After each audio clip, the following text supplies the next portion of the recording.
G'day gamers, Aussie Wargamer here in beautiful Moree, Australia. This time around, I'll be responding to Vince Venturella's topic of the week. Oh, Vince wants to know about the new Daughters of Khaine release and whether or not I'll be picking it up and why. So let's get to it, eh?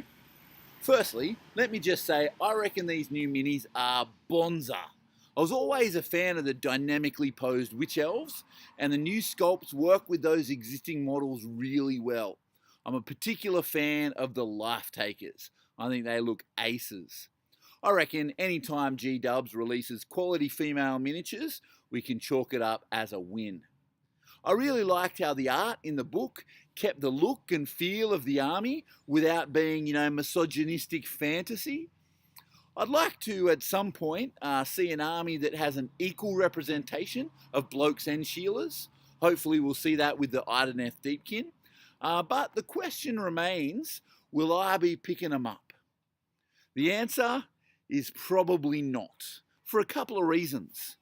The first is pragmatic and boring, but I've already got another army project I'm working on that'll take the rest of the year, or most of the rest of the year, plus updating me Death Staff, painting me Necromunda Escher Gang, Shadespire minis, Blood Bowl minis, terrain projects. The list just goes on.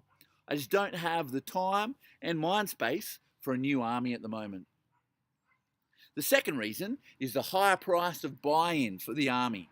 Now don't get me wrong, no matter what army you're collecting, it's going to be pretty exy, but the Daughters of Khaine just seem a bit pricier than the other things.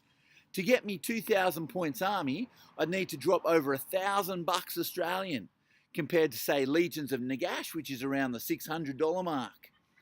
They are rad minis though, and I'd be lying if I said I wasn't tempted. I might grab a box of the Life Takers just to paint them up.